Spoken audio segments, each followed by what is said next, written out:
Yes, sir, your screen is visible. Yes, slides. Yes, sir, slides are also visible. Slide is visual. Yes, sir, sir. Please start, sir.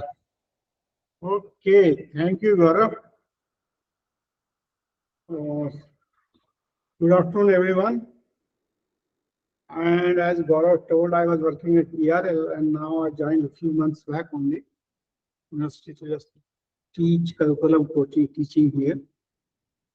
And title, as I understand, given by us to I.C.P.M.S and multidisciplinary approach in sciences. So actually, with lack of resources here, I tried to make the presentation for you people. I think you people are research scholars, correct, Gaurav? Yes, sir. These are just recently they joined their Ph.D. and they are coming from geology, environment science, mathematics, physics, chemistry, and aligned backgrounds. Okay, Computer science also. okay, ठीक है. So now this in this lecture, I just only want to introduce you this technique, and this is a very powerful tool to carry out whatever task, anybody interested in geology, pharmacy, or medicine, or biology. Basically, I'm going to discuss with you detail about this technique and how it works. So how you can each of you can take a benefit for the use for your research and for. Okay. So let me start. What is I.P.M.S? The full form is inductively coupled plasma mass spectrometry. So many of might be knowing also, but mass spectrometry is basically a technique where ionizes chemical species and sorts the ions by mass by charge ratio. You can differentiate. So any charge particle can mass by charge ionization. So you can separate these by suitable method. So basically, I.C.P. is a type of mass spectrometry, I.C.P.M.S, which is capable of detecting metals or several non-metal metals at concentration as low as parts per billion on non-interfered low background isotopes. Forget it. What it means parts per billion is there's a number, billion is 10 to the power 9. So take an atom, number of atoms. So 10 to the power 9 atoms, one atom you can detect. So that is the power. This technique is very powerful. So we can do like chemistry or geology, nostalgic background geology. I'm basically geochemist or cosmochemist. So we try to use this to analyze interest my element, whatever I'm interested in based on my science, what I want to do. So it covers wide element average from periodic table, even 92 elements. And you can, its detection limit is very low. As I told you, billion, PPT or ppm or nanogram per liter, chemistry people, a milligram per liter. So the time of analysis is very fast, a very simple spectrum, and you can do your work very fast, high throughput and productivity. And you can get isotopic information also. This technique, what first comes to mind as an analyst, geochemist, what a limit of detection if you compare other techniques available. Some of you might have heard like XRF, X-ray fluorescence spectrometry, or neutron activation analysis, or ICP-OES, optical emission spectrometry, and I.C.P.M.S. You see the x-axis, 1 ppt, 1 ppb, or 1 ppm. So XRF comes to 1 ppm at 1000 ppm range, but you want low level I.C.P.M.S. you see below 1 ppm, or parts per trillion atom. Trillion, 1000 times below 10 to the 12 atom. Million is 10 to the 9. So that way you see this limit of detection. We should see the periodic table. So this is limit of detection for by I.C.P.M.S. The different color coding is given here. Blue is less than 1 ppt. You can detect these atoms actually. Strontium, tritium, if you see here, zircon. Or different color, pink color is there, visible might be. So that is a very robust technique. People develop it, try to use it. So how is the instrumentation is there concerned? there's a sample we prepare that is every chemistry or right? And you put your sample through a nebulizer, plasma torch, spray chamber involved, and passes to plasma, directly coupled plasma. The plasma temperature we know 6,000, 8,000, 9,000 degree Kelvin. At that temperature, every element gets ionized. And that ions pass into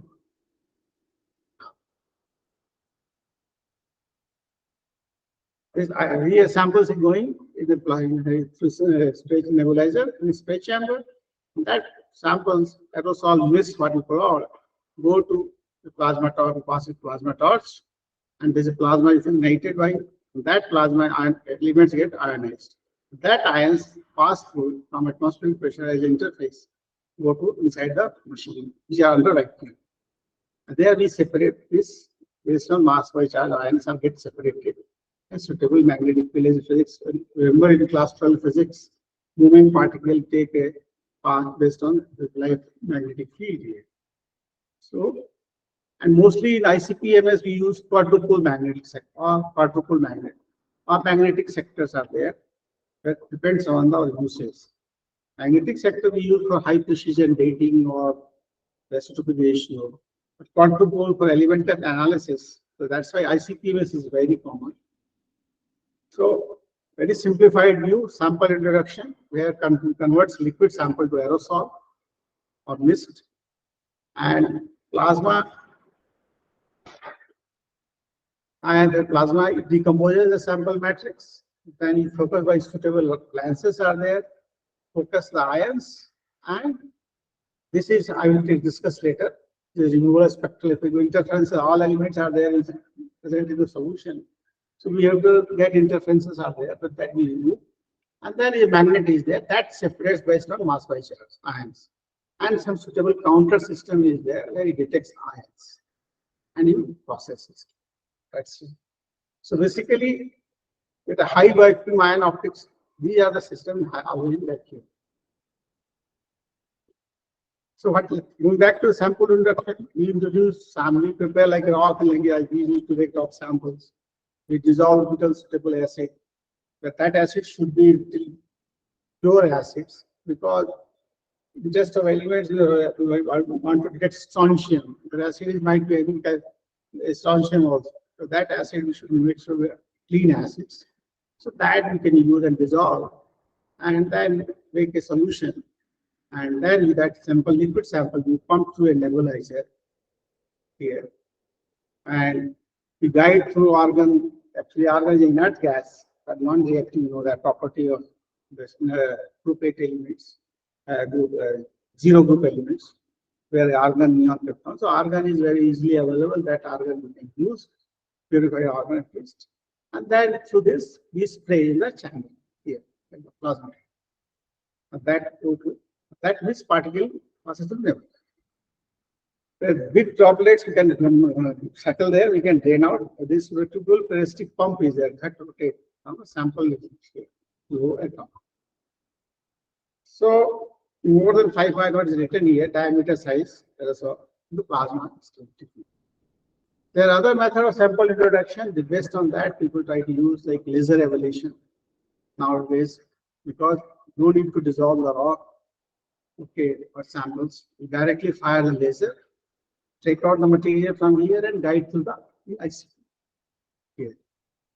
Okay, or you get liquids, heat it by electrothermal heater and get your elements. But the way how you introduce that you can change. This you can put directly gas like the GC is there, I.C.P.M.S. You can put your gas directly to mass spectrometer in plasma. Okay. Or normally I.C.P. we will liquid where solution is nebulizer injector. That way, all the samples through this spray chamber come to you. From here it is mass. MS is written here mass spectrometer. This is called torch, plasma torch actually, which we follow. So basically, they have two components: I.C.P. initial stage here. Okay, that is a I.C.P. RF generator delivers oscillating magnetic field to sustain plasma and torch hot tube to contain plasma. If you see, this is plasma is here, the detector window. This is a torch. This is a plasma torch. It is a coil. So RF generator creates an oscillating magnetic field around the torch that results in inductive heating and plasma generation. So by this method, we try to ignite the plasma of argon gas. We got the gas here, and if you see the carefully torch, there are everywhere gas is passing. The central line sample is coming from here, and it's directly in the plasma. The plasma will form in the torch, and sample will be inducted here. For auxiliary gas will be argon also. So we are using argon for plasma also, and taking the gas sample inside the plasma. The typical frequency we take radio frequency is 27 megahertz. So that way we create plasma. This is a basically you see sustain make a stable plasma. We use this argon. The plasma is formed at the end of set of 3 concentric rings here. Sorry. These are concentric rings. So on quartz, here quartz is collectively referred to as a torch. And these 3 tubes are an inner tube injector we call. Concentric injector is another type where tube where argon flows as auxiliary gas, or you want to use some other gas also, or outer tube. That way we try the tubes. So here the gas is coming, and you see all are getting here, all are particles getting solids, atoms, and gas. Here ionization takes place. So based on atomic number or ionization potential, you get your ions of each element. That is a people have plotted how much efficiency of ionization is not. You can use it. And how contain plasma stability as sample gas is some how much intensity you can flow the gas, nevertheless gas flow. If you see just a plot, don't bother all these things, these technicalities. We try to control oxidation, formation of oxides or molecular interferences. So using suitable, monitoring suitable parameter, how the CDM is, cerium oxide and the ratio we maintain, try to get a best signal. Okay. And how CDA by CA oxide or intensity of counts, you can see, even if you increase your nebular gas per minute, you won't get something. Okay. So now come back to, this is a sample introduction part, I.C.P.M. Now coming back to MS part. That is where we use 2 types, quadrupole or multi-collector. So most common usage in different branch of science is I.C.P.M. There quadrupole magnet is there. And most multi-collector and all other aspects of it normally we use in geology and radio dating, high precision work. But basic science like pharmacy or biology or you see any environmental sciences, we try to use quadrupole I.C.P.M. as more than sufficient. Unless until you are really interested in isotopic ratio, age of the high precision, 5th decimal, 6th decimal, then we use multi-collector or that type of method. What is see mass analyzer? Basically, a quadrupole magnet is there. There are 4 parallel metal rods are there. They alternate DC and AC and or an ACRF field generated. That set as a mass filter. And whether it's like a filter, filtering, where you putting your source. From here is coming, ions are coming due to this magnet quadrupole. We are focusing your these ions and make a straight line. And you go through, pass it through and protect detectors. That is the working. Anybody is just work on how the mass filter works. It go. And that this you can very quickly you can scan picture what are in the solution, whatever sample you introduce in the plasma, how much which are ions or elements are present. Very fast and do. Entire mass range means from lithium to uranium. You can scan very quickly. And whatever then you can make your system running accordingly, you can calibrate and do it. So basically, it's like a setup is there, sample. Here is basically see the low vacuum, or here cone interface, because directly from atmosphere you go to vacuum line. Step by step we change actually vacuum. Here low vacuum, then intermediate and high vacuum. Quadrupole we put it in high vacuum system. 10⁻⁻10 bar. So these are lances because electrostatic lances are there. With suitable lances, and this is called cone, skimmer cone, or a side walls. We try to focus center of the plasma, and we take the ion, whatever coming out, we collect here. We accelerate. Then from here we accelerate towards this magnetic field and we detect it. There are suitable turbo pumps are there to create vacuums at different level. It's a very simple diagram. Second, magnetic sector, just to for your interest. Here what we do, we apply magnetic field actually. Okay. So as I told earlier, ions travel in third path. Lower mass ions bend more in magnetic field than higher mass. So that way you can differentiate. For example, in geology, we do rubidium strontium isotope analysis. What is 4 isotopes are there? Their mass is basically, I hope everybody knows what is isotope. The atomic number is same, but mass is different. Okay, so that is neutron number changes. That's why strontium has 4 isotopes: 84, 86, 87, and 88. So we try to measure this ion 84, 86, 87, 88. So that we measure, and as I written here, lower mass ion bend more in magnetic field than higher mass. 84 is lighter compared to 86. So the path it will take, here it drop. You see, it will. Then you can putting on suitable detectors. You can collect. You can collect 84. You can collect 86 based on this magnetic field. How much field you are applying, that way you can collect at different positions. So that is the art of mass spectrometry. Not so simple, but with machines that we will do. There's a detection system. Coming back to how we detect it, basically when ion creates, basically it's called secondary electron multiplier. So here an electron, basically ion creates an electron. That electron with the suitable diodes are there. We try to multiply, amplify the signal. Okay. And that corresponding signal we convert back to how much ions are inside. Got it? So that is simple way. So you can create it. That is to record the fastest incoming ions. Second detection is Faraday curve. That we use magnetic sector. So here basically whenever ions are striking, they deposit certain energy. That form of fluctuation we try to use by the we can measure this. Positive charge. Okay, so that voltage we measure and that will correspondingly calculate. Ion is deposited with the Faraday cups. Or that are cups are multi-collector, different 10 cups, 12 cups, depends machine you can put and collect to make the ion fall in the particular cup. So apart from that, these are basically about machine inside. Then other factors which really affect the performance is basically plasma ionization. Okay, that is one part. Then your tubes, cone, where your plasma skimmer cone, there's from air to machine coming, ions are coming inside the machine. That get clogged. If samples are not clean. What it means, normally we make solutions that total dissolved solid should be less than 5% by weight in volume. So that we should not say a particular particle should not be visible. Homogeneous solution should be there. And sample should not be like polarization should not be there basically. Ion current substitution of matrix composition. Ion temperature, humidity, electronics, live environments.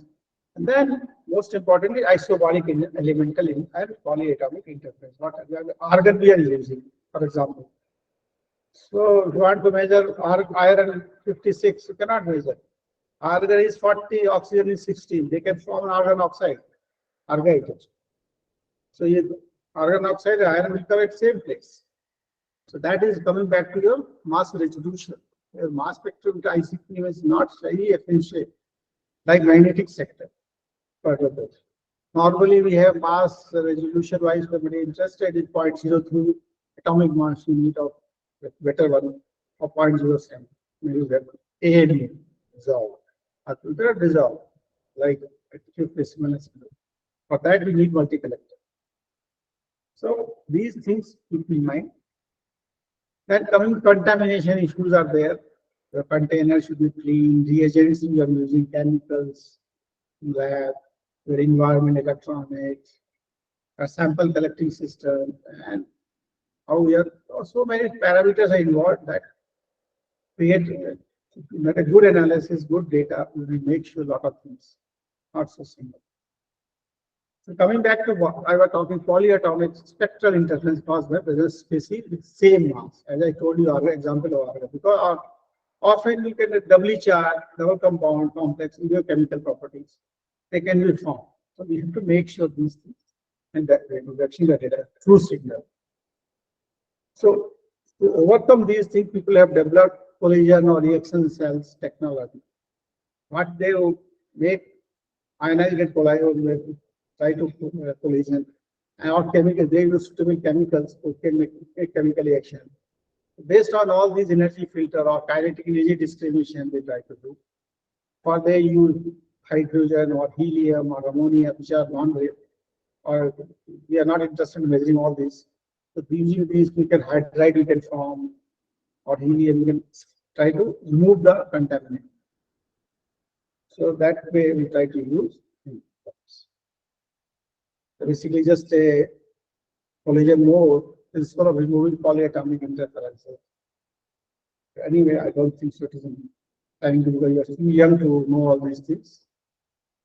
So how we quantify basically data with a signal, we have a very stable signal, normally drifts actually, because if path is taking, not your variability producing and measuring there, it takes certain time to reach the detector. Okay, when you start the experiment at that time, signal may be something different.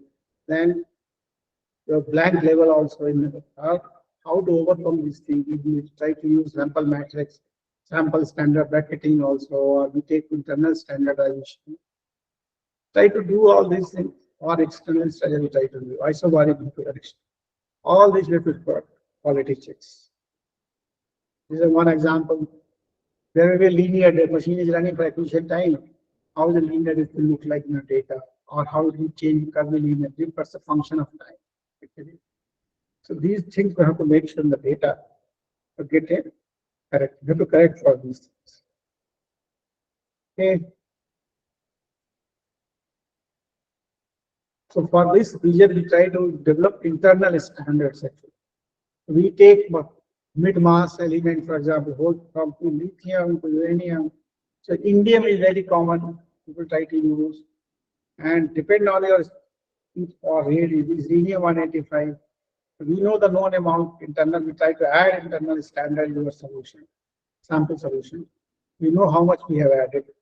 And that counts we monitor how it's changing. Okay. So based on that, we try to correct our signal. But sometimes people like we don't want to use this, we get contaminated for every element that can signal can affect it. How pure your standard is there. So good quality, we try to do some whole innovations. So that way, this is external how we do, for example, we can measure external standard. We take one standards, international standard in geology we have. For example, we are doing Deccan basalt data, we try to, we can measure basalt samples, standard from international agencies, United States Geological Survey or Japan, DIR, BH. We try to make a particular element, simple concentrations, and try to see the CPS of, for example, we are measuring lanthanum. So lanthanum signal in VIR or of this concentration, VIR, we try to do that, we try to measure. Basically, we are plotting a signal versus intensity. And we can use our unknown sample. Okay. So that way we try to do get the similar matrix is there. But normally people say in the I.C.P.M. because we are measuring PPV, the matrix effect sometimes you may heard, but still we believe because Henry law for low concentrations is valid. Activity of ions is low concentration. Remember your classes, chemistry class, Henry law. So based on that, we call linearity should be maintained. The signal should be linear. Then you can measure. Otherwise, if something happens, we don't know. That's why internals and all this we should take into account. So that way now we can do unknown samples. We see the accounts, we can read the concentration, the calibration curve, we hit law. And at least we need 3 points to make it your calibration curve straight. Otherwise, 2 points can take any slope y equal to mx plus c actually. So we try to make more number of standards to make your calibration more robust, perfect. So that's why we try to see 4 standards are there. And then there are some in some. So that way we try to measure. This is drifting here, that concentration. This is basically isotope dilution method. People also do this and very quality where we use some naturally spike the samples. And we then we try to mathematically we calculate the concentration back, original calculation. So this we use mass spectrometry. Okay. How we the instrument detection limit routing. Anyway, I don't think so. I should go into these details here. This is just example from my lab. It's I.C.P.M.S, I.C.P.M.S, and this is how you will see the machine is running stable similar calibration curves. So there are other methods of mass spectrometry, spark source, as I told you, mass spectrometer, or glow discharge, or laser ionization mass spectrometry, thermal ionization, or secondary ion. So it depends on your sample introduction system. Mass spectrometry is a common thing. Depend on how much interest or how much resolution you want. Or that way, different words are used. Okay. So this is all basically for inorganic solids. Next, multi-collector. So magnetic sector mass analyzer that separates ions according to I already told. Here we use Faraday cups, an array of collectors for best ever isotopic emissions. Okay. So these are collectors. This mass spectrum. These are plasma collectors. It's a huge machine. In summary, I said detects ion distributes by their mass to charge ratio, and based on ions moving under influence of electrical and magnetic field. So mass energy required operation in a vacuum to avoid ions colliding with the particles. If anybody interested, you can go over this beginner's guide to I.C.P.M.S, short articles to understand it. Just I try to put a comparison for you people. I.C.P.M.S or I.C.P.E.S, normally geology people always observe atomic emission. You see ion detection mass based on this. Here we do by atomic emission, wavelength. We use grating interval. It's a photon detection. Here we are doing mass by charge. That is the basic difference. Detection limit, if you see, it is a PPT. We can go 1 PPT, that parts per trillion. Here we can go only 1 ppb. Working range, you see, 8 order of magnitude. Here 6 order. How many elements we can at a time we can do per minute so fast? Here 10. So here if there are 2 isotopes, we can measure isotopes. That's why you see the cost also.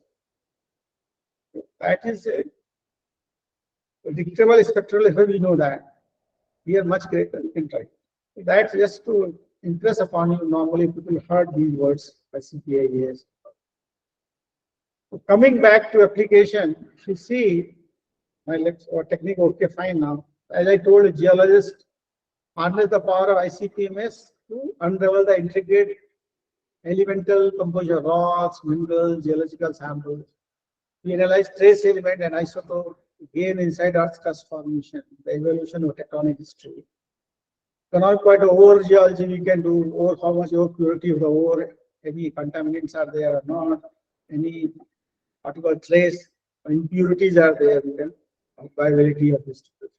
So basically we can measure ultra trace elements concentration by this because PPT level is there. So you can do that is very helpful to understand your chemical cycles and everywhere you can see we can use this system. Similarly, if you go to environmental science analysis, powerful tool where we try to take trace element pollutants in water or ecology or air, water, whatever sediments, you can do. You can detect toxicity, carcinogenic mercury, arsenic, cadmium, chromium.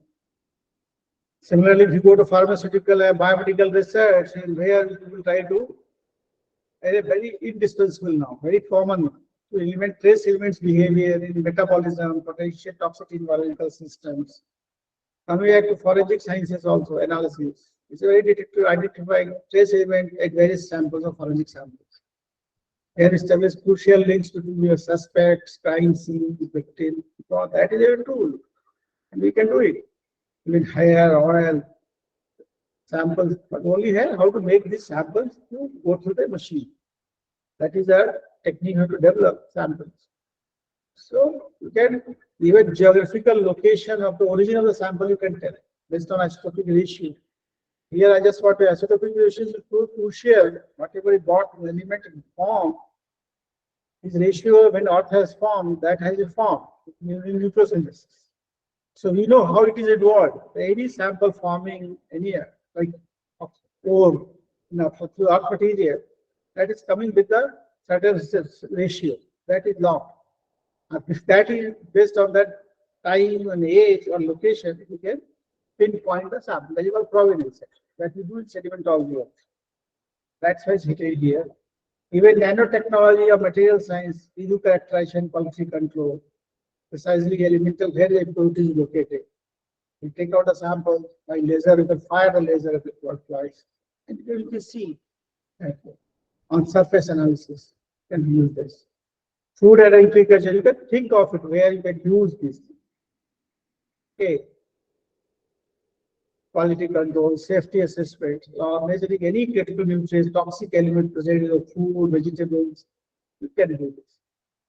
So every pesticide, even pesticides are there. Increasing the isolate vital studying elemental uptake, distribution, bioaccumulation in plants, animals, contribute to advancement of plant nutrition, animal health, and food security. I thought this just want to share with you. This is my lab, full lab. Where I live. This is I.C.P.M.S, quadrupole magnet, and this is a multi-collector. The same lab. This is a femtosecond laser is there. So you can use and you can analyze. Okay, Gaurav, that much is from my side. Hello. Just yes, sir. So student, if you have any doubt, any question, you can unmute yourself and you can ask. Yes, Isan. Good afternoon, sir. Anil sir, I wanted to ask you मतलब a doubt about I.C.P.M.S. Sir इसमें आपने बताया कि इसमें आप पानी का sample वगैरह निकाल सकते हो to test about heavy metals. तो sir suppose I am putting a sample in it, तो क्या मुझे पहले से पता मतलब उसमें इनपुट करना पड़ेगा that I am looking for से यूरेनियम एंड लेड इटसेल्फ, या मुझे पूरा जो एरे है वो खुद मशीन या जो टेस्टिंग है वो करके बताएगा? Listen. Any experiment you do, okay? Yes, You sir. know, a priori कि मैं क्या देखना चाहता हूँ, ठीक है? जी सर. स्कैन करेगा सारे एलिमेंट को, ठीक है? और एक चीज ध्यान रखो हमेशा, every element is present everywhere, ठीक है? आप जब बात करते हैं सारे 92 एलिमेंट्स आपके फिंगर में भी प्रेजेंट है, ठीक है? इनका लेवल कितना है क्योंकि आपकी टेक्निक वैसी नहीं है कि आप डिटेक्ट कर पाओ, ठीक है? कोई मटेरियल आप लेते हैं उसका डिटेक्शन लेवल एक डिटेक्शन लिमिट होती है सिस्टम में, ठीक है? और कितना लेवल डिटेक्ट कर सकते हैं. तो आपके जो पानी का कंटामिनेशन है, आपको पता है कहाँ का पानी है और क्या इंडस्ट्रीज हैं, तो कौन से कार्सिनोजेनिक मेटल्स हैं, कैडमियम है, क्रोमियम है, निकल है, ठीक है? तो हेवी मेटल्स है, तो आप उसको चूज कर लीजिए पीरियोडिक टेबल से कि भाई इसका देखिए क्या हालत है, तो यूरेनियम है, ठीक है? तो आपको एक प्रायोरिटी एक्सपेरिमेंट डिजाइन करना पड़ेगा, तब वो उसका आप एक्सपेरिमेंट सेट करेंगे, उसके टेबल स्टैंडर्ड लगाएंगे, उसके हिसाब से आप कैलकुलेट करेंगे. ठीक है जी सर, जी okay sir, okay thank you survey so कर मच. सकते हैं, आपको काउंट दिखाएगा बट वो क्वांटिफाई नहीं करेगा. ठीक है, आप राइट क्वांटिफाई सर, कैसे करेंगे? तो आपको सारे एलिमेंट मिलेंगे तो कोई फायदा तो है नहीं, आपका टाइम भी जाएगा, गैस भी जाएगा, कॉस्टली चीजें हैं. तो आपको एक प्रायोरिटी नॉलेज आपके सैंपल की आपको क्या करना है वो प्री डिसाइड करना पड़ता है. ठीक है, ओके ओके जी सर. ऐसा नहीं है कि आपने जादू नहीं है जिसमें जैसे होता है ज्वेलर क्या निकालता है ना, इम्प्योरिटी गोल्ड प्योर है, वो XRF है. ठीक है, राइट सर. हैंड XRF होता है. डाला इसमें 100 कुछ और सिग्नल आ रहा, हाँ ये तो कंटामिनेटेड है, 22 कैरेट नहीं है, 23-24 कैरेट नहीं. ठीक है, वो खाली वो बताता है लेकिन वो क्वांटिफाई नहीं करता है, पता है?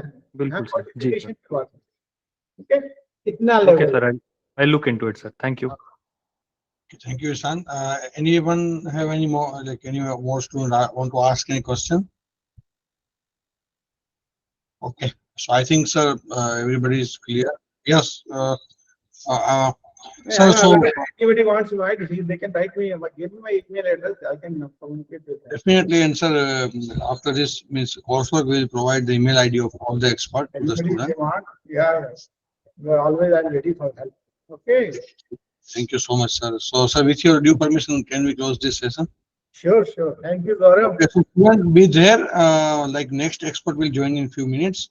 And thank you so much, Shukla sir, for this presentation and your time, and to provide our students this opportunity. Actually, Thank you so much. online will become monologue, so I don't know Yeah, as a result sometime. Anyway, next time we'll see physically. Okay. thank you, sir. Thank you, sir. Thank you so much. So you can leave the meet, sir. No problem. Thank you, sir. Okay so next જે session આપણે શરૂ કરશું એ થોડીક વારમાં કરશું પાછું. ત્યાં સુધી બધી વિદ્યાર્થીઓ થોડોક બ્રેક લે અને ગ્રુપમાં પણ વોટ્સએપ ગ્રુપમાં પણ કહેશું અને આ ગ્રુપમાં પણ અનમ્યુટ કરીને અમે બોલશું.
Yeah. So we have with us Professor Suhas Vyas. Suhas, Yes, sir. Good afternoon, sir. good afternoon. How are you? Fine, very fine, sir. Okay, should we start? I'll Yeah, give you please, a sir. I'll give a brief introduction of yours, and then you can start your presentation and talk. Okay, okay. Okay, yeah. So, good afternoon, all. We have Professor Suhas Vyas with us. He is from Junagadh University, Bhakt Kavi Narsi Mehta, Junagadh University, and he is an eminent worker in environmental science, as well as he has been working on millets, and he has been working on nowadays he has also been working on toxicology, where he is working on cancer related things. He has been also working on groundwater and how to enhance the groundwater quality. So he is a multifaceted person, and he'll be giving you a talk on milleting, a future grain. So the stage is all yours, sir. Please, you can share your screen, and Yeah. you can start the presentation.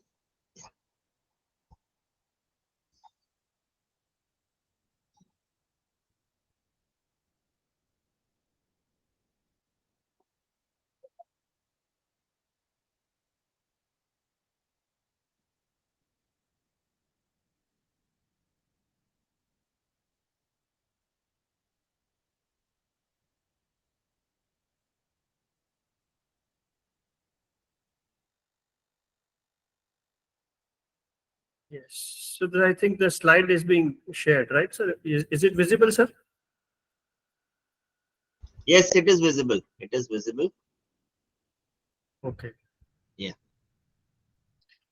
So thank you, Bhandari sir, for giving introduction, and it's a very warm always from Department of Earth and Environmental Science, Kutch University, and I feel always proud to be associated with the department.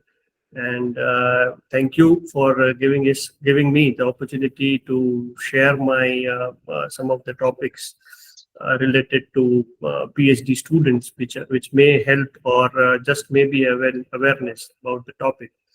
So today I have decided to just share some of the points regarding the most current last 2 years. We are hearing about the word millet, right?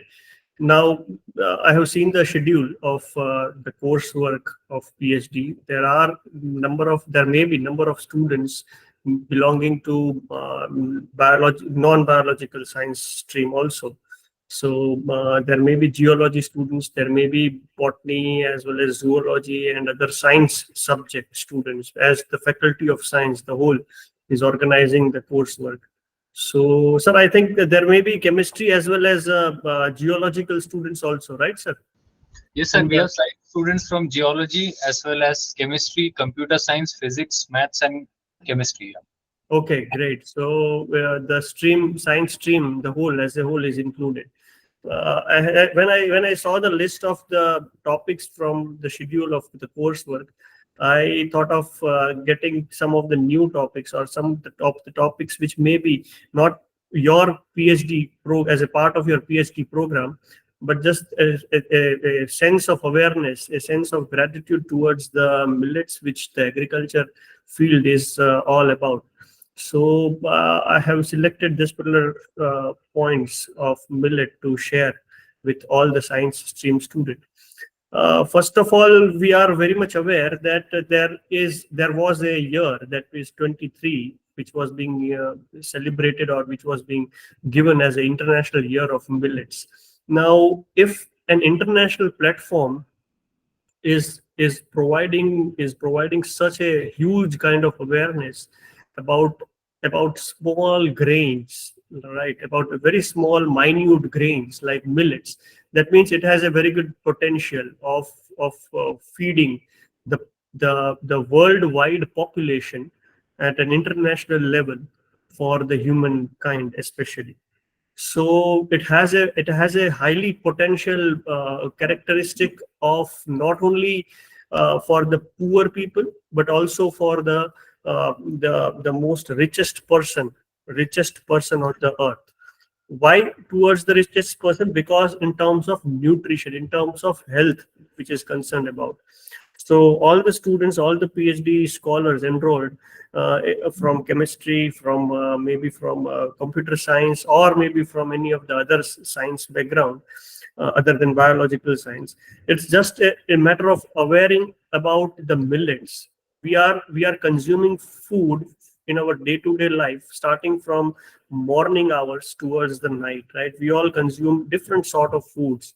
Now, how these foods goes our health issues at a later stage, at a particular age, right? Now, in that scenario, there may be some points where you can also ground yourself on the basis of health. It may be a computer science student which can involve themselves into the nutritive habits, into the significant level of the health for an woman, child, or any of the men. So regarding the health issues, there you can connect your research. There may be number of topics which are being covered for the, we can say, about the statistic. There are some of the instrumentation techniques which were being given to you in this particular schedule of PhD coursework program. So you can connect your topic to in future also, in publication also, for the millets. Now, why? Uh, the agencies like UN, United Nations, they are helping the small countries to grow themselves through the agriculture field. Now, in this particular scenario, what is the role of India? India has a major context of millets, because it is one of the largest producers of the millets, one of the largest producers. So it has a high impact, high significant of producing millets, as well as for an economic ground. It has also the potential to grow its economy in the current financial years to come. So hence the millet topic was being selected. Now, everyone who is listening towards this particular presentation may have consumed one of the food during their lunch, or during your breakfast. Now, this food, is this food appropriate?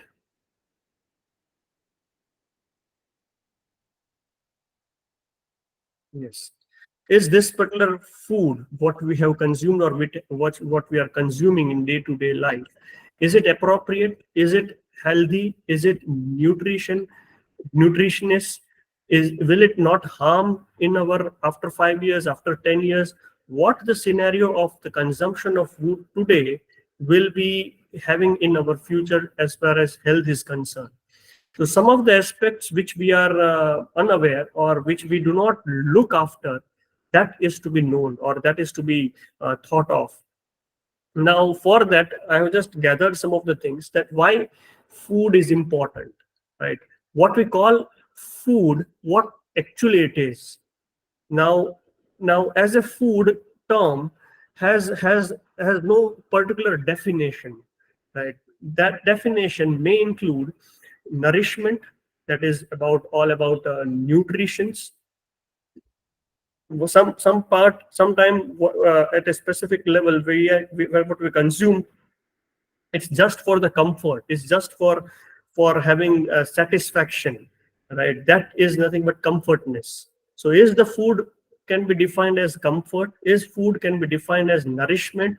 Or one of the most important aspect towards millet is its identity. We all know that in India, as well as throughout the world, you take any of the country, right? Any country, any region, any place has identity on based on its food also. Or we can say one of the identity of that particular place can be food. So that means this food has a major crucial role to play in not only for individuals characteristic or individuals health, but also towards the whole area or whole region particularly, right? So that is nothing but identity. So is this food can be considered as, can be defined as identity, or at last, or the food is nothing but the pleasure, just for the sake of enjoyment. So all these four important pillars of the food can be defined on an other ground, but most importantly nowadays what we are, that is health, is the major center point, is the center point of the food.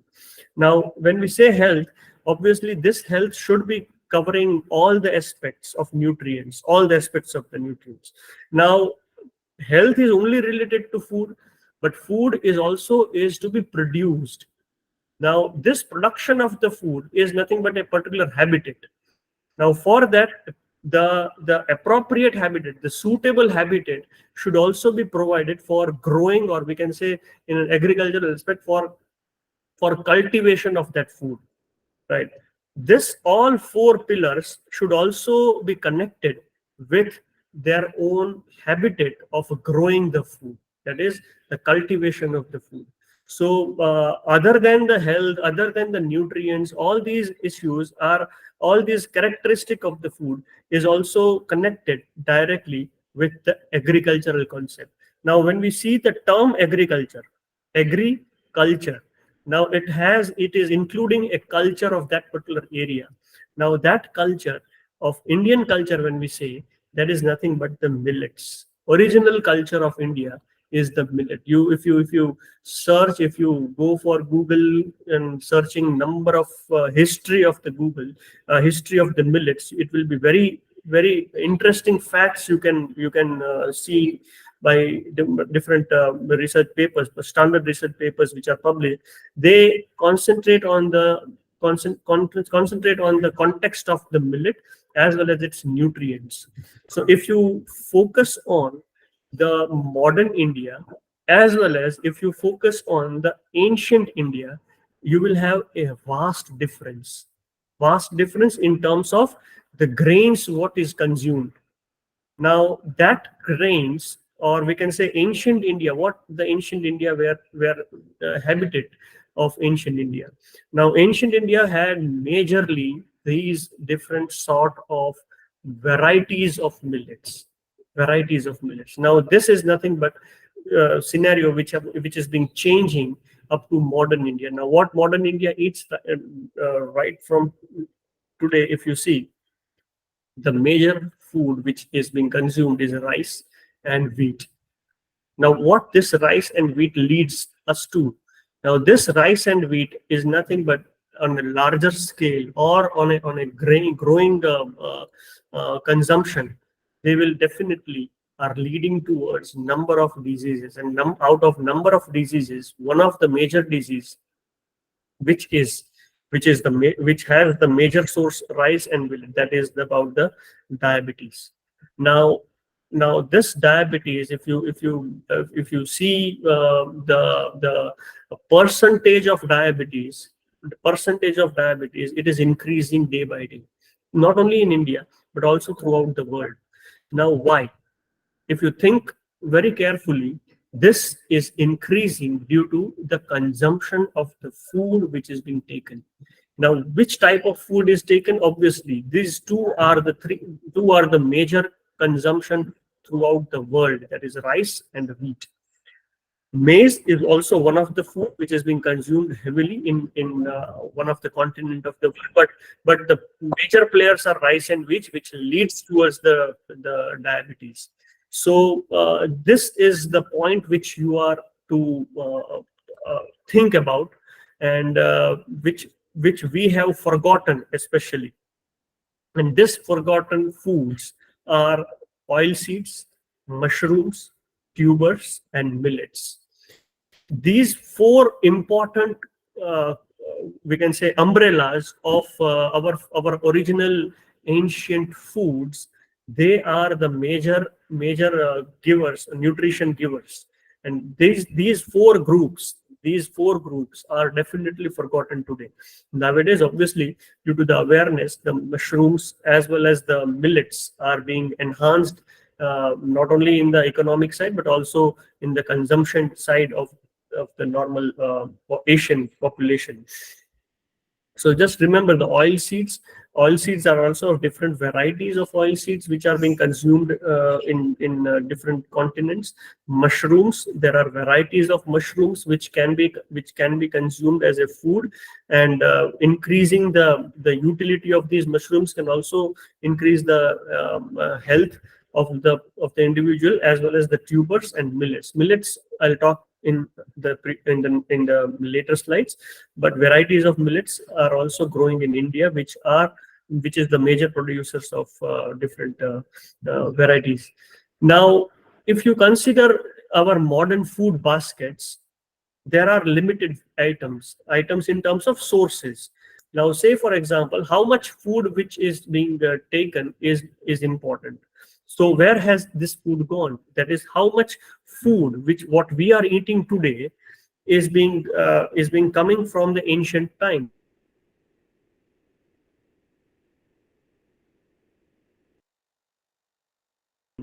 But which are eradicated, it may be intentionally or unintentionally. Now this zone that is between the ancient and the modern food zone or items, those particular items or varieties of food are being lapsed. Now why? If you think very emotionally or socially, you will get the answer that there may be number of reasons behind this lapse of food which we cannot see.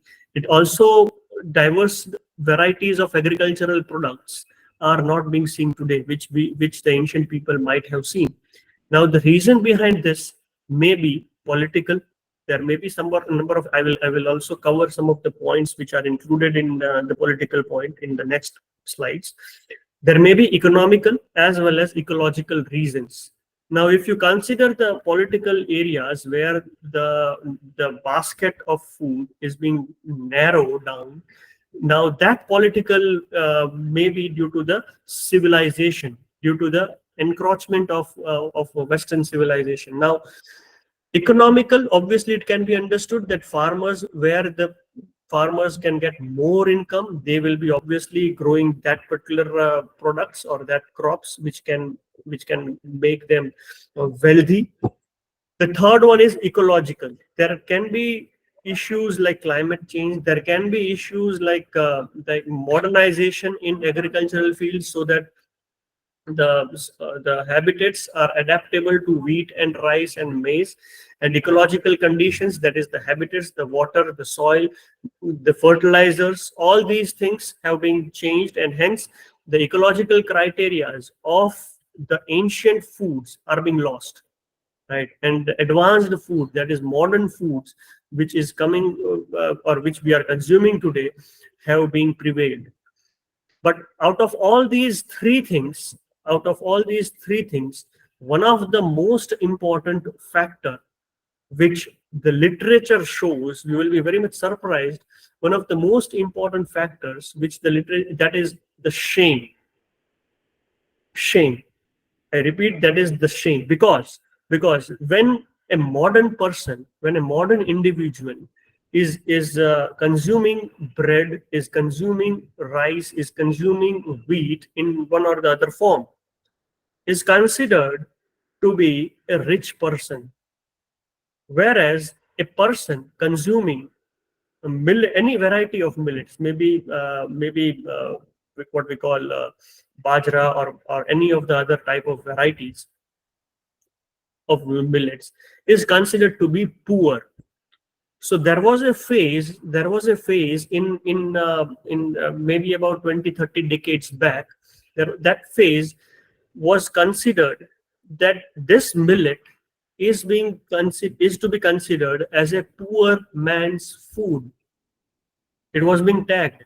Now, if you consider this millet as a poor man's food, obviously there will be a factor of shame. Eventually, this shame led towards the decreasing production as well as decreasing consumption of the millet in especially the Asian continents. So out of all these three factors, that is political, economical, and ecological, but other than these three, one of the most important characteristic of not utilizing, not consuming the millet or decreasing the use of millet in the urban population, especially in the urban population, was the shame.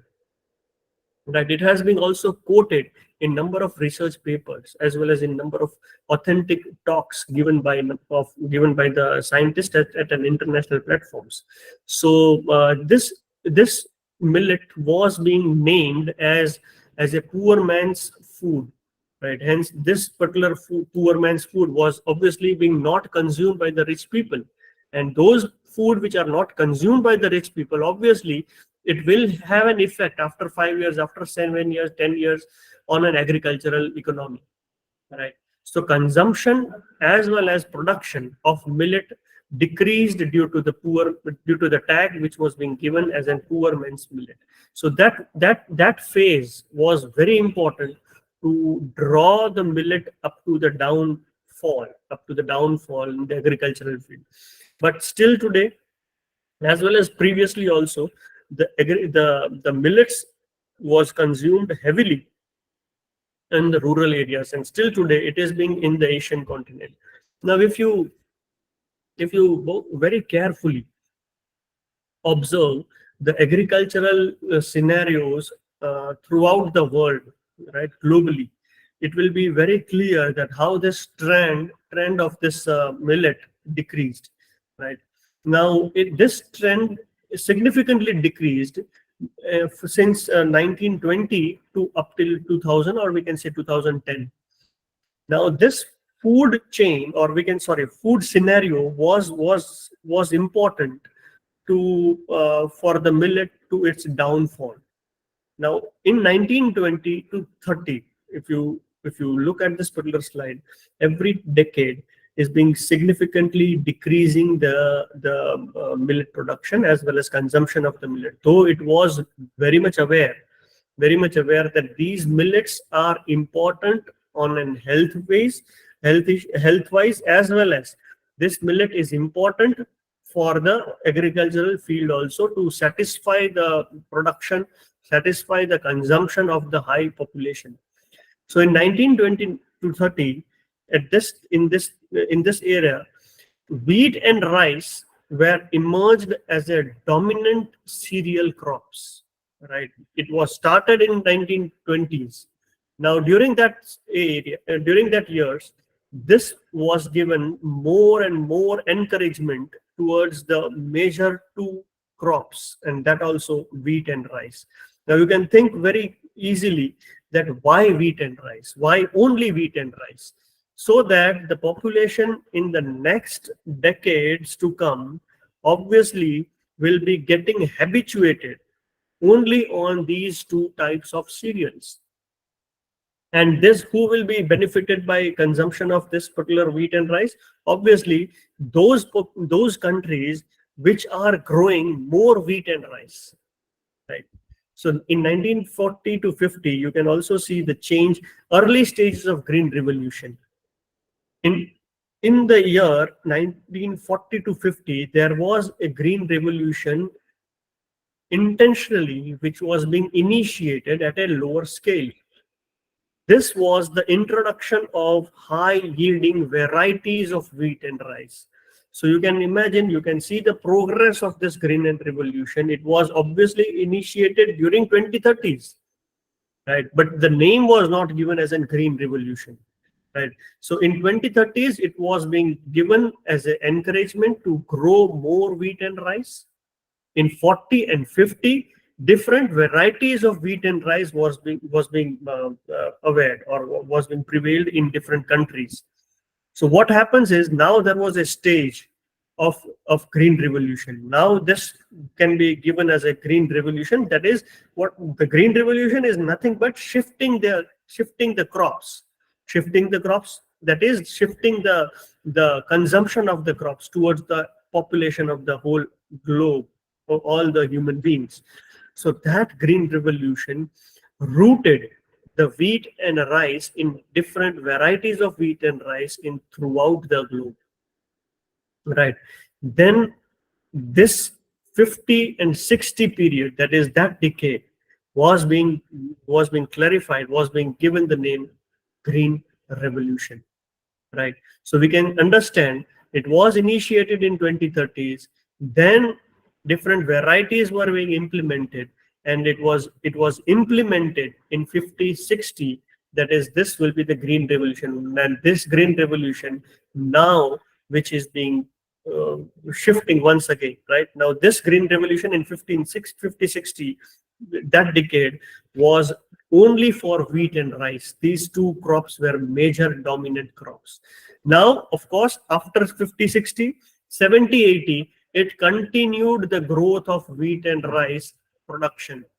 The production of wheat and rice was still more and more. It was increased day to day, and to prevail in different areas, to prevail in different countries, in different varieties of wheat and rice, it was being given much more awareness through different agencies, at a worldwide platforms, right?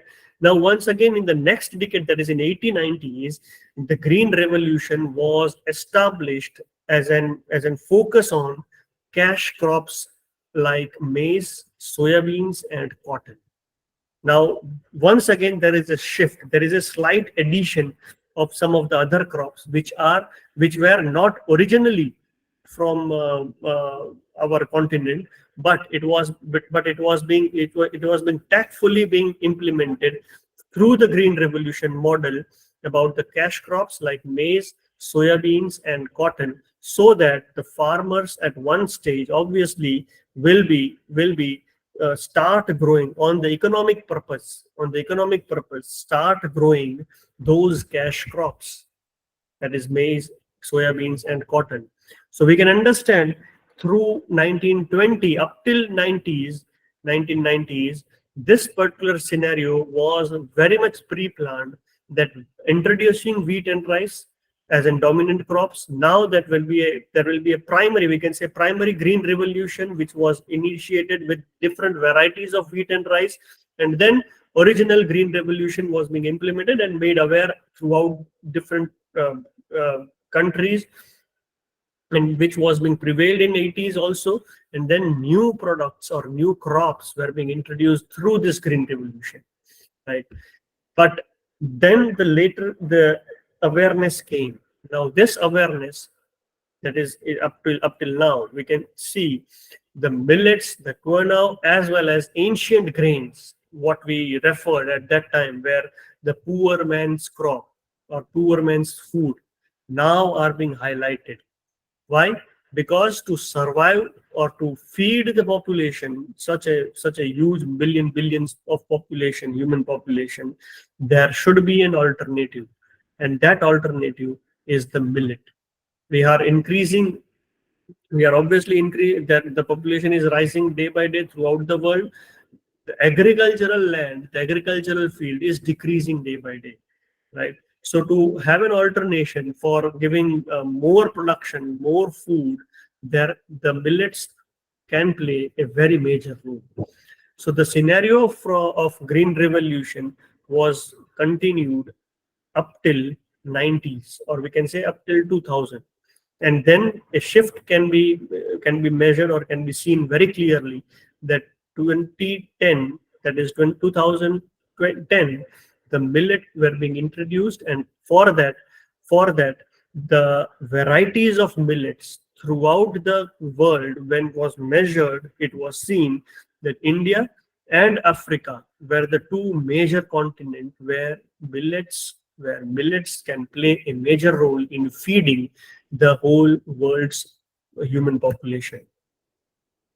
Though this graph can very easily identify that why this green revolution was being implemented.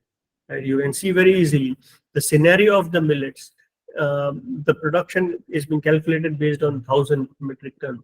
The scenario of the millets, right, throughout the world, based on the top 10 countries which are producing millets.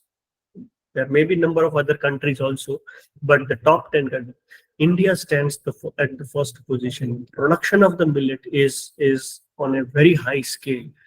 So the name which was given as a poor man's crop now is being shifting its gears, right? Because it is not only healthy, but also on the agricultural and economical and ecological aspect also, the millets can play a dominant role in the human population of the world. So India has such a huge amount of production of the millet. Then comes different countries, but in context to India, there is no other country which has the varieties of millets throughout the whole region of India, right? Now, if you look at the production as a growth rate, right? These all are the we can say the rate of growth of this particular millet, right, Indian millet. The production patterns throughout the Indian history are ups and downs, right? We can see this graph has been created based on the data which was provided in the Index Mundi, which is one of the website from India as well as from USDA. So it has been created based on the data. Now, if you see this particular years, 1961, right, and 2023, the production of millet, Indian millet especially, right, production of the Indian millet was being ups and downs. Now, why it was being given the International Year of Millet in 2023? Because there was a trend that this has to be brought up. This has to be brought up. Now, what can be done? So it has to be given a major awareness towards the Indian population, towards the international agricultural population, towards the bigger platforms like United Nations, that this millet has a major role to play as it has been decreasing day by day.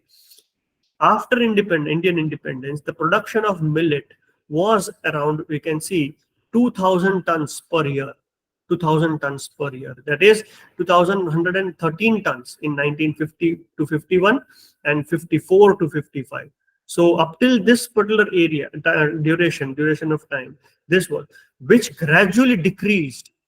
This gradually decreased, that is up to 2,000 ton. Now it has decreased. Now, if you imagine the previous slide, if you recall the previous slide, now why it has decreased? It has decreased just due to the green revolution scenario. That green revolution scenario, that is upgrading the wheat and rice and decreasing the millet production intentionally, right? Which gradually decreased towards the approaching years, that is after 1950 to 60, 70, all these years, there was a gradual decrease up till 70. Now, then awareness about the millets, then awareness about the health consciousness, and awareness about the habitat of those agricultural field, ecological, what we can say, that brought some sort of awareness, and due to which there was an ups and downs in the increase and decrease of the millets during the prevailing years. From 1962 to 65, we can say, up till 95, the tons was being increased slightly, that is approaching towards the 2000. Then it was about, but after 2000, the sudden loss of millet production, right? That means after 2000, it was very much useful. It was very much now significant to give a major awareness towards the millet, which was almost 100% dip in the production after 2000. That is after 1990 and 2000. After 2000, it was a sudden drip in the next 10 years, that is up till 2010. And hence, there was a major awareness program which was to be considered for giving an upgradation in agricultural production, upgradation in the products of the millets, and awareing about the importance of the millet throughout the world. In last 5 year cycle, if you see 2014 to 15 to 2018-19, the production was a meager, that is about 413 tons only. So looking at towards the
Yes, sir. Now you have joined.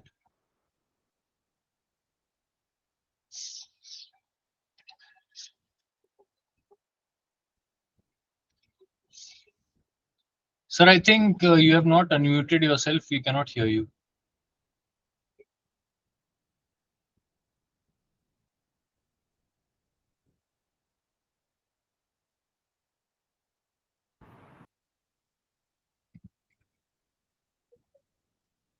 Is the slide visible? Yes, sir. It is visible now. Thank you. Okay, thank you. So I don't know where it was disconnected. I think millet production. Yes, sir. It was on this slide. Okay. Yes, yes. So if you see the scenario of the production of the millet, it was strategically being designed in the form of green revolution. We can understand this very carefully. Now, the production pattern which was emerging was from 1961 to 23, that is 23. So in the year 2010, it was an alarming situation, that is 2010. It was an alarming situation that there is a sudden 100% downgrade of the production of millet.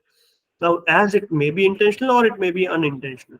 So, due to which the millet was to be given an awareness so that the population can satisfy the need as an agricultural products as well as on the health issues.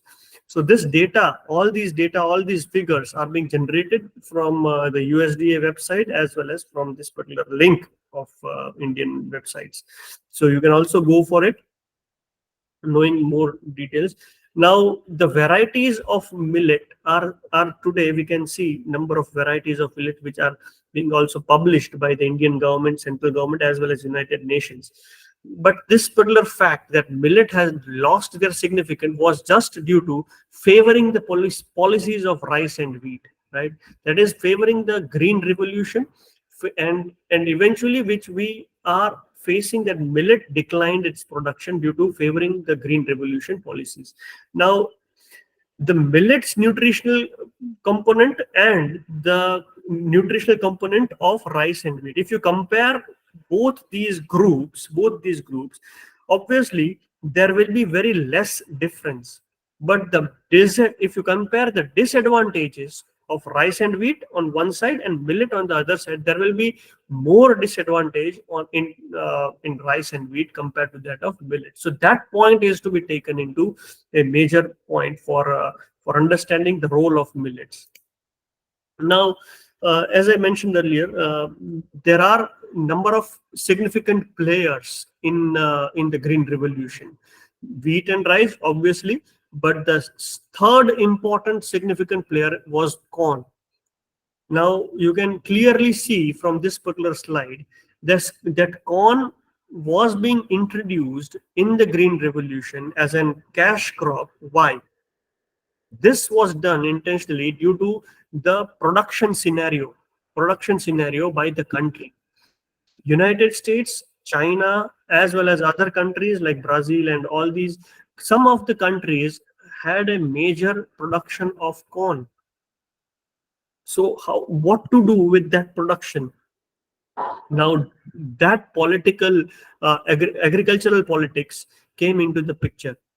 Now, due to which the millet lost its significance, not only health-wise but also towards the agricultural politics, and that was impacted in and the figures which you can see in this particular slide. We are not against any of the country, we are not against any of the policies, but just to make the scenario about the green revolution, why it was being trended, why the millets was losing its significance, that can be easily clarified with this particular slide.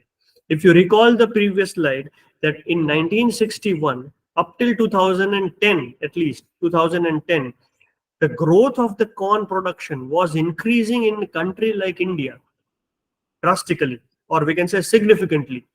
Now, how and why? This question, if you ask, if you surf some of the literatures, it will clearly mention that this was only and only due to the Green Revolution. Was this Green Revolution necessary for for a country like India, where millet is the highest production. Millet has the health benefits. Millet can grow in any of the environment as an equatorial continent.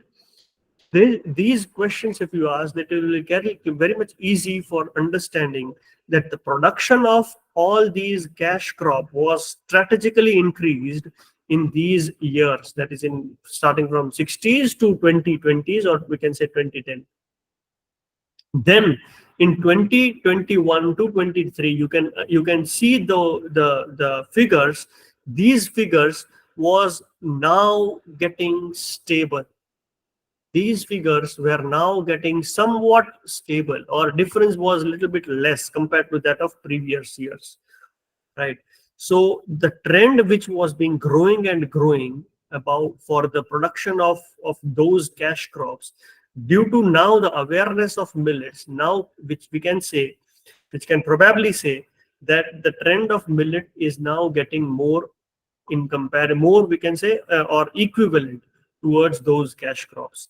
Now, if you compare India and US, the production of millet, obviously there is a high production of millets during the equal years, but both these countries had the production of corn in a strategical way, right, in an equivalent increasing mode. So for that, and due to which the millet showed a gradual decrease, very gradual decrease. Now, taking a corn on one side as an production, and if you see millet in its comparison, it was now being given more and more preference, right? But still, there is a requirement of awareness after 2023 also. Now, if you see the production of these millets and corn on the production wise, this particular scenario is changing day by day, or we can say it is now being stable from 21 to 23 if you compare the millet production and the corn production, right? Now, one, we can say, aspect of corn, but there is other cash crop. There is another cash crop, which is wheat. Obviously, wheat is consumed in each and every house of Asian continent, and other products of wheat, which is also being consumed in other different various forms. Now, if you compare millet and wheat production, both this has different scenarios, right? Even though the millet has the highest adaptability, highest suitability in India, but still the percentage production, or we can say the rate of the millet production is less, or we can say the product millet is less in comparison to wheat since 1960 to 23. Now, it cannot be any one particular reason that why this trend was previously in 1960 being changed. There can be number of multiple factors which can be involved in production of millet and production of wheat. There is a significant difference in production of millet and wheat. Why? Because of unawareness of millet and more awareness of those cash crop during the Green Revolution. Now, if you compare all the 3 points, that is all the 3 crops, that is millet, wheat, and corn, that will be showing you the downfall of those millets year by year, or we can say decade by decade. Now, this scenario was being drastical, and due to which the domestication around 10,000 years ago, wheat has played a very crucial role in global food security. Right now, you can use the term food security, because as the population is increasing, right, as the population, the agricultural area is also maybe decreasing, or it can be stabilized, or the production should be increased more in less agricultural field. So who can satisfy the needs? The millets are one of the alternatives. Wheat now supplies a fifth of the food calories and protein. Now we are coming towards more of the scientific way. Wheat now supplies a fifth of the food calories and protein to the world's population. 1/5 of the food calories and protein towards the world's population. It is most widely cultivated crop in the world, cultivated on 217 million hectares annually. We are talking about wheat right now. India produces about 41% of world's millet. Just imagine the percentage. India produces about 41% of world's millet, generating about 24.95 million US dollars, placing it in the first place of throughout the world. Right. This is the data of FAO published in 2020 by the United Nations. So 41% in such a country where mass of the population is also highest, percentage of the millet production is also highest. Now, these figures are very important in terms of worldwide food security. So that means this last bullet clearly identifies that what is the role of India in satisfying the food security throughout the world. It not only generates the income, that is 24.95 million USD dollars, US dollars, and also production thereof is of 41%. So that is a huge figure in my context, and this particular point is being highlighted, and hence the consumption of the millet should also prevail more, as it can produce more amount of varieties of millet. Millet is important not only as an Indian context of producing 41% and in generating income, but also in terms of scientific way as a biological science candidate. If you see millet, it has a tendency of resilience towards climate. It has a tendency towards water. It has a tendency also generating the nutrients, as well as it has a tendency of tolerance in biotic as well as abiotic conditions.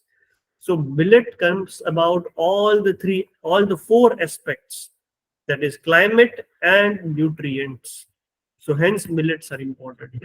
Now, if you consider this particular one single slide, I have covered it in all the aspects of, tried to cover it in all aspects of millet. That is about the millets. If they are small grain cereals, which is also called as coarse grains. It is often referred as superfood now, right? I'll specifically call it now, because previously, as I mentioned, it was considered as a poor man's food or poor man's food, millet. But now we are calling it as a superfood. Why we are calling it as a superfood, I will cover in next slides.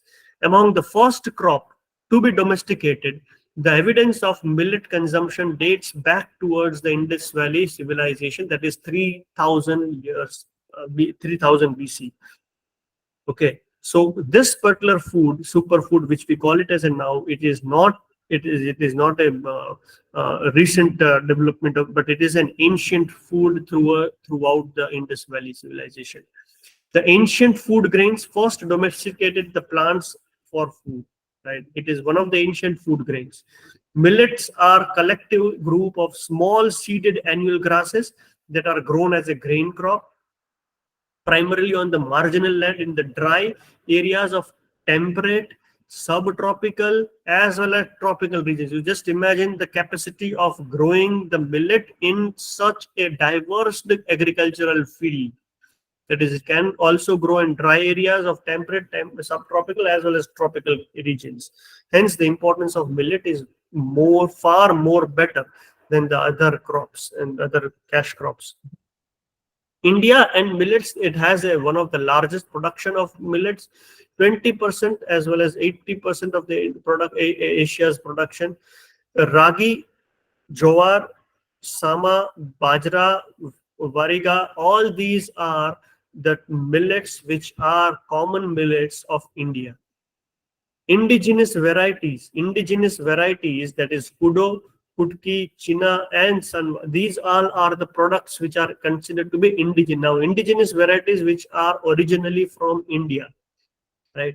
So they are the dominant, can be considered as a dominant which can be exported throughout the world. Top millet producing states are Rajasthan, Karnataka, Maharashtra, Madhya Pradesh, as well as Uttar Pradesh. All these states of India has a capacity, has an efficiency for producing millet at a higher scales. And Rajasthan, we all know it's a very dry area, and this dry habitat has itself largest production of the millets. If you consider the climatic conditions, they are the kharif crops. They can grow in 27, ranging from 32 degrees Celsius. The rainfall, it just requires 50 to 100 centimeters. The range is also very wide. Soil type, it may be inferior, alluvial, or loamy soils. All these characteristics are very adapted towards the growing of the millets. Basic significance or importance of the millets are they are very low expensive. Very low expensive. They are highly superior in nutrition. They are rich in protein, fiber, minerals, iron, calcium, and specifically that is low glycemic index, GI. The term which is generally being used in the scientific background, in the biological background, that is GI, that is glycemic index. Now, what is this glycemic index? I will mention in my next slides. It also helps to tackle the health problem, that is obesity, diabetes, etc. It can make in control obesities and diabetes by consumption of millets. One of the important criteria in the millets, that is photoinsensitive. That is photoinsensitive. That is they are very much adaptable towards the climate change. Now, this adaptability of this millet is more important in the Indian context, in the Indian scenario. Hence, out of all these four characteristic or pillars of Indian millet has made its significance. Now, if you classify the millets, that is sorghum, bajra, which we call it as a pearl millet, small millets, all these are different varieties of millets which can be found in any part of the country in India. Finger millets, they're small millet. Out of the small millets, there are finger millets, little, kodo, foxtail, barnyard, proso, as well as brown top millets. All these varieties of millets are based on their grain size, right? The size of the grain, based on the characteristic of the size, they are being categorized. Number of research work is conducted, and there are number of agencies also, especially the agricultural universities, are also working on different varieties to improve the varieties, to grow more, to have more nutritional values, additional nutritional values in this millets. So based on that, there are a number of varieties of millets which may be found in the next future generations. Now, if you see the state-wise production of millet, Gujarat stands at a 7%. Right, the data is of 2021. So there can be increase in the production after the declaration of International Year of the Millets in 23. But Gujarat stands at 7%. The largest state of India is Rajasthan, which has varieties as well as which has highest production of millets throughout different states of the country. And the data is being taken from the agriculture and processed food products export development, that is P.H.D. Major millet production are bajra in India, right? In India, that is about 60%. 60% of production of the total millets is of bajra. So even in Gujarat also, there is a production as well as consumption of this particular millet at a higher intensity, right? Now, talking about its nutritional capabilities, nutritional parameters about the cereals and millets. If you compare both the components, that is cereal and cereals and the millets, the first pillar, or we can say first bar, as a whole wheat flour and compared to that of this sorghum, pearl millet, ragi, rajagra, as well as all these other millet group, we can say other millets, there is hardly any that much change. If you compare Rajagra in terms of nutritional, I have what we mean by nutritional. Nutritional, I have taken only few parameters, and those few parameters are protein, fat, carbohydrate, and minerals. Right? There can be some of the changes in the content of carbohydrates, but if you compare this particular protein as well as minerals, there is very slight change in comparison with the wheat, right? Obviously this particular graph, that is nutritional comparison, gives us more clarity about the protein content, about the protein optimum protein level which is required by the human beings, that also can be provided by such different varieties of millets, right? Now, if you look at very close look at the nutritional values of different varieties of millets internally, different varieties of millet, they also contain number of parameters. That is carbohydrate, protein, fat, energy consumption. That is energy, crude fiber, mineral matter, as well as calcium. All these different parameters will reflect the potential of millets in terms of its nutritional composition. If you compare with the carbohydrate as a whole, carbohydrate, all these millets, all the millets, right, all these millets, they possess an appropriate amount of this carbohydrate. Protein, it has also, if you compare the content of protein in the barnyard itself, you can clearly see the green line or the green part of this particular bar, right? It has a very good high protein content. So I'll not go with single each and every millet, but if you clearly see this particular slide of nutritional composition in all the different varieties of millet, it is very easy to understand that millet also contain equivalent proportion of the important nutritions, maybe carbohydrate, maybe protein, or maybe any of the energy, fat, or crude fibers. They has the component, they has the ability to provide the nutrition towards the body. Hence millets are one of the major field where the work should be conducted and awareness should be prevailed in the population. Now, why millet only? Now I have now been more specific towards millet. Up till now I have compared with millets with other food crops, that is wheat, rice, and corn, and etc. But three important elements I have characterized uh, on basis of reading literatures based on millets: the soluble and insoluble fibers, right? That is, it helps the food move throughout the digestive system in more controlled manner. That is, whatever food you are consuming, whatever variety you are consuming of the millet, the millet has the tendency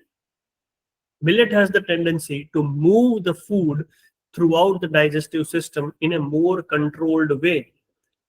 Second thing, soluble fibers, which helps to prevent acidity as well as reduce the cholesterol, which is one of the major um, um, uh, criteria where the health issues are being emerging.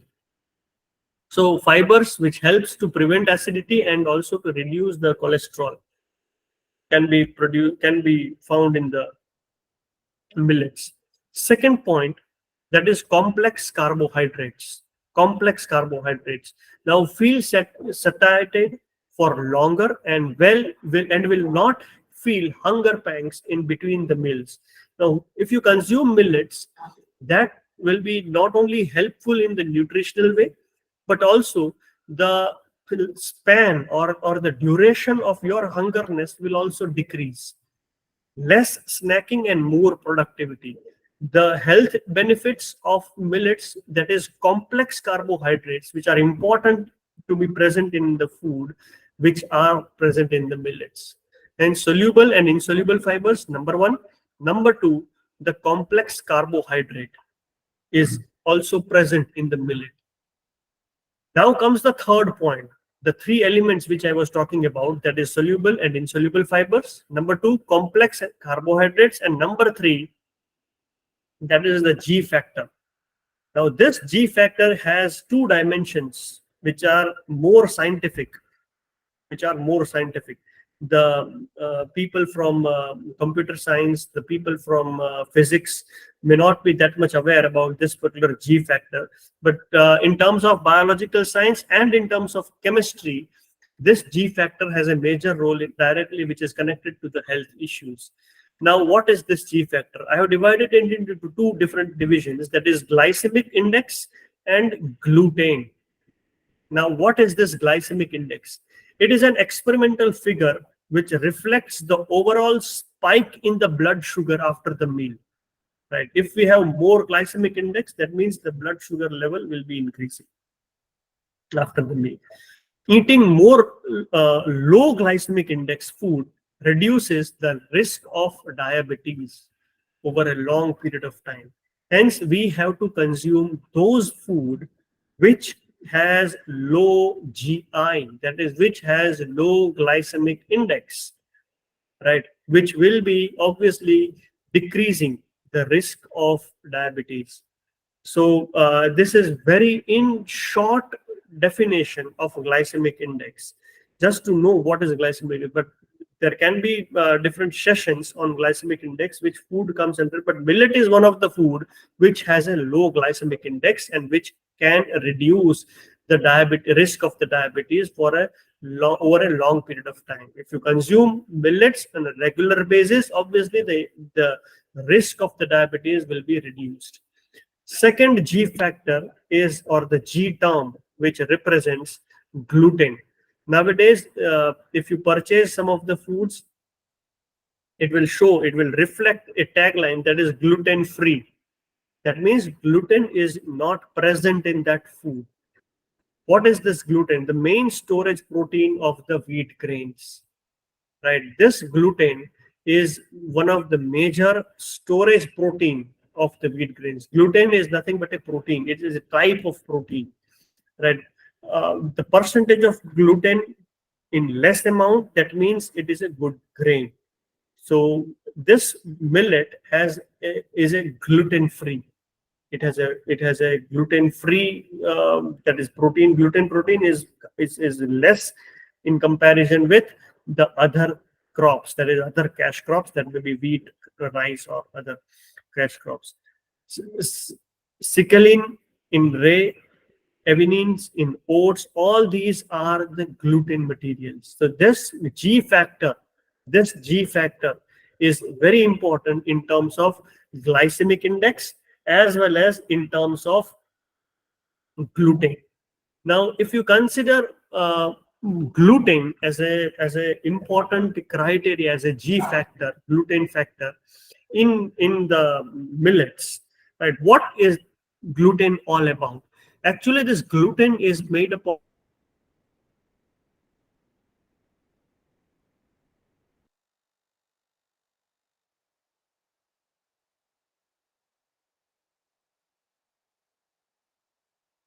protein, which should not be present in any of the food.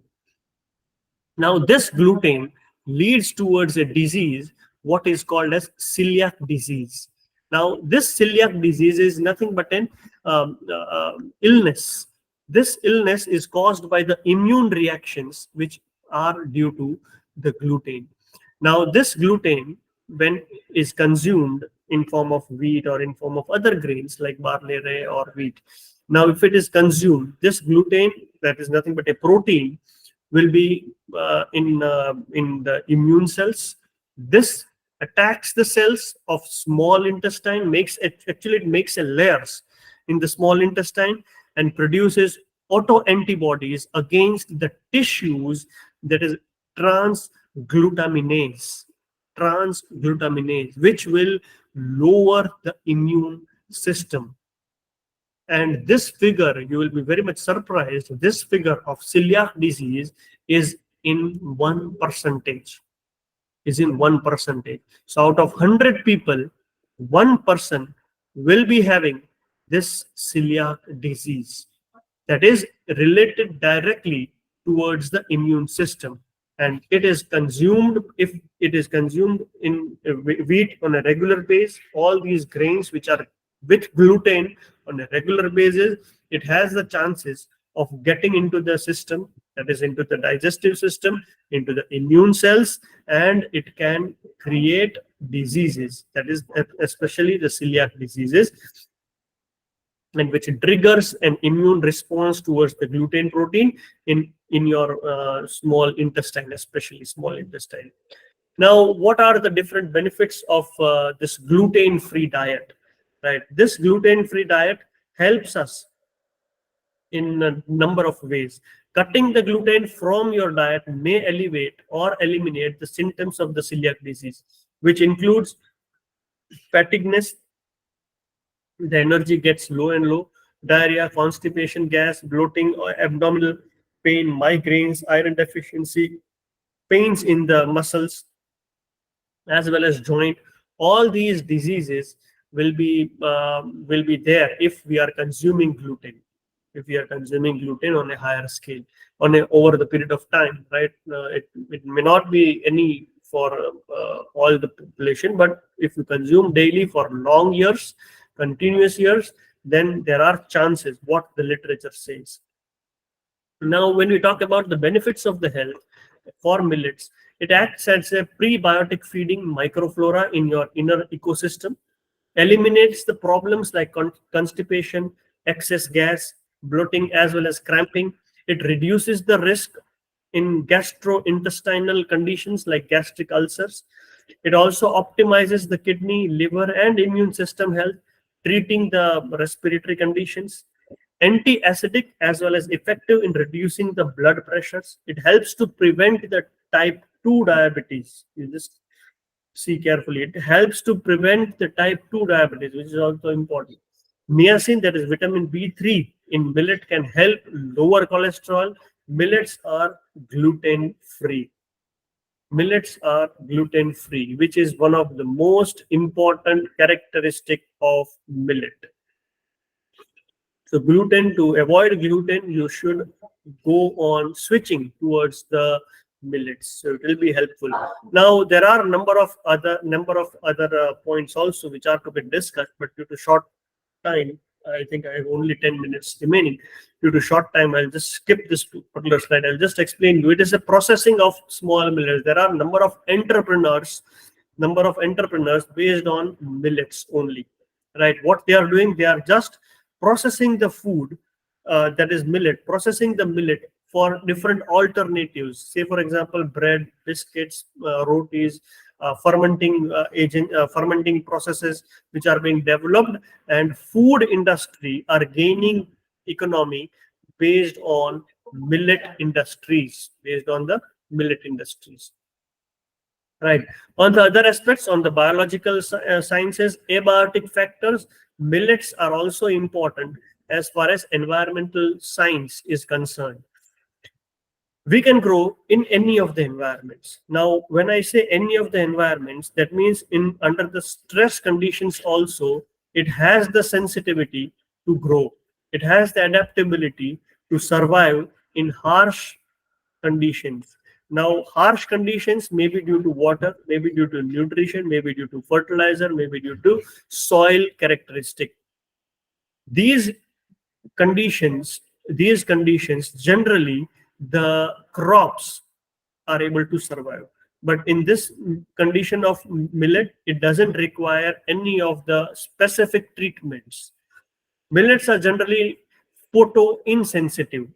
They do not require a specific photo period for flowering and resilient towards the climate change. Any of the adaptation can be performed, can be satisfied by this particular crop. They can grow on poor soils with very little or no external inputs in terms of fertilizers. They are less water consuming they can grow in low carbon, as well as water footprints also are very low, right? So as far as the environmental science is concerned, they are one of the crops which can have low carbon generation. So if you characterize the whole scenario of abiotic conditions of millets: water, soil, and temperature, right? All these three aspects under the abiotic factors, you can relate the production of millet very efficiently. Water use efficiency, that is WUE, and nitrogen use efficiency, NUE. It has a very adaptability towards this water millets. Water has 1.5 to 4 holding higher than C4, C3, C4 plants. There may be number of students who may not be aware about the photosystems, or we can say photosynthesis process, which are being given in the different crops. That is C3 cycle, C4 cycle, CAM pathways. All these are the photosynthetic, which can plant produces food during their the specific systems. Foxtail millet needs 257 gram of water for 1 gram dry biomass, right? So it is the efficiency that how the production of the millet can be done. Soil: poor soils with little or no external inputs required. Adverse agroclimatic conditions can also be supportive towards the growth of the millet. Temperature: it is photoinsensitive, and millets like maize and sorghum contribute towards 30% of the global carbon fixation as a C4 plant. You just imagine the percentage of carbon which can be fixed by this particular group of millets. Hence, it is one of the important criteria as far as environmental science is concerned. Millet cultivation can be seen through checking the soil nutrients loss, set stable and value-added foods can be generated. Animal feed also is being one of the criteria. Biodiversity can be enhanced through the millet cultivation.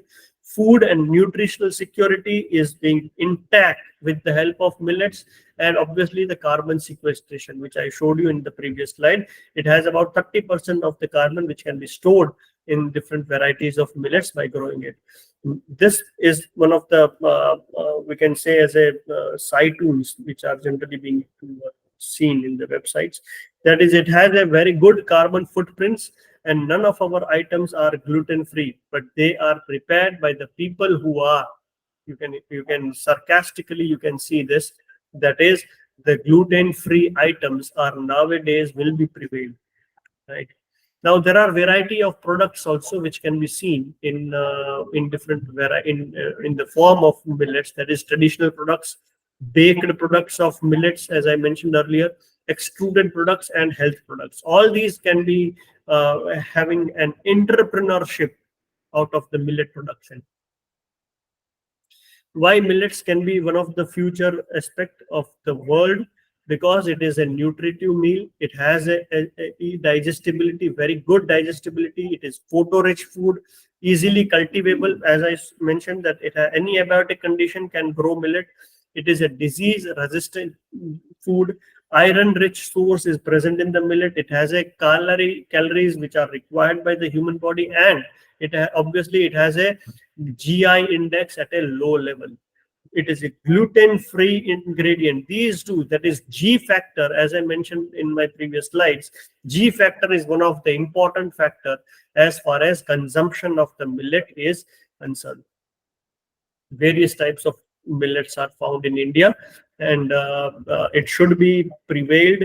Though some of you are from computer background, physics background, but even though I took a risk for giving a talk on millets, because it is the time to make aware about the millets and its importance, and maybe that some of you may be consuming millets in your day-to-day life, in your routine as a part of your diet.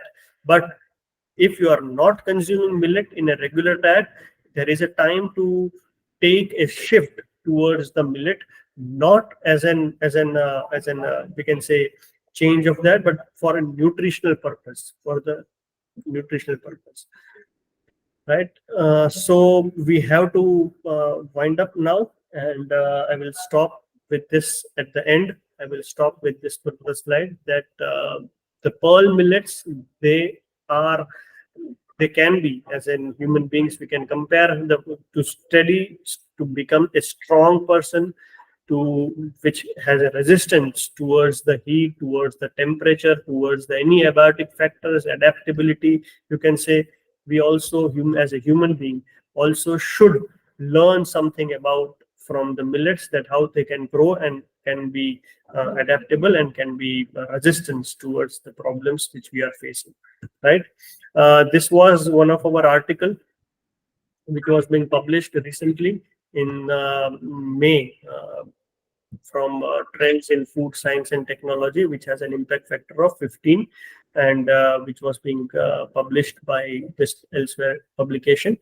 And I have taken majority of this presentation out of this paper, from my this particular research paper. And you can also visit Trends in Food Science and Technology if you are interested in working on millets, and if you are from the biological background. Even geological science also can work on aspects of their soil conditions, different varieties of millets which are growing in Gujarat in different habitats, right? As millet, as mentioned you, as millet has the tendency to grow anywhere in any conditions, and they have the adaptability. So earth science people can also work on some of the aspects of their soil science structures on growth or production of the millets. So thank you for being patient and for giving me the opportunity to present over here, and making you the aware about the millets in this particular session. Thank you so much, Suhas sir, for the insightful lecture. I hope everyone has gained enough knowledge out of all of this. If any student wants to ask any question or has any queries, the session is open for the same.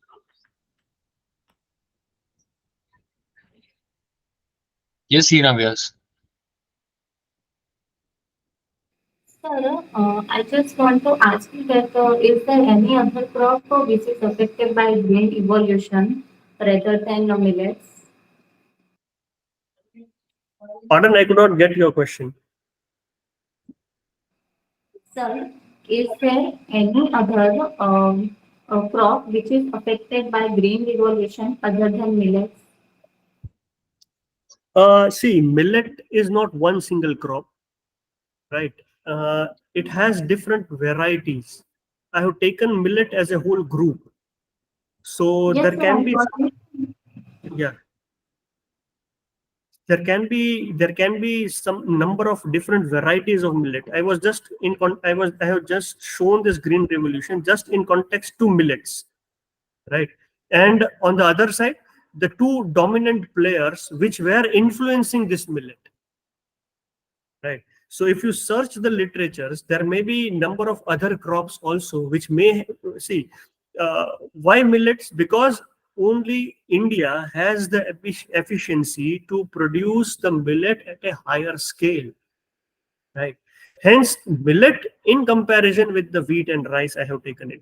But there can be number of other crops, we can say, as an indigenous crops, right? Millet was an indigenous crop, or is an indigenous crop of India. So there may be some of the countries which might have lost their indigenous crops by growing this wheat and rice and corn and all those other cereal crop, other cash crops. You understand? So it's a matter of learning the scenario of food habits which has been changed since last 30-40 decades. It is not only science, but it is also a social science aspect.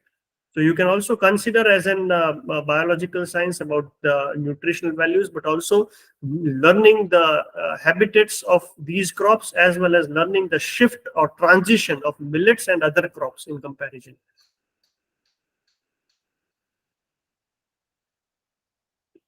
Okay, thank you so much. I got it. Okay, thank you. Anyone else wants to ask something about the topic that sir has explained?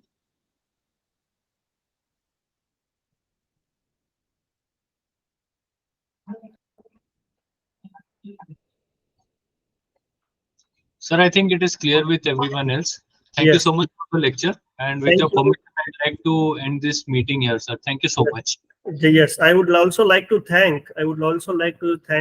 Dr. Subhash Bhandari sir, Dr. Mukesh Trivedi sir, Dr. Seema, Dr. Gaurav, as well as the whole science faculty, Dr. Bakshi sir, for giving me the opportunity to share my views, my thoughts, my presentation towards the whole science faculty students who are conducting their PhD program in Kutch University. And I also wish all the PhD scholars who have registered themselves in KSKVKU for best wishes to complete their PhD program in fruitful way. Right. So thank you and best wishes to all the students. Yes, sir. Thank you so much.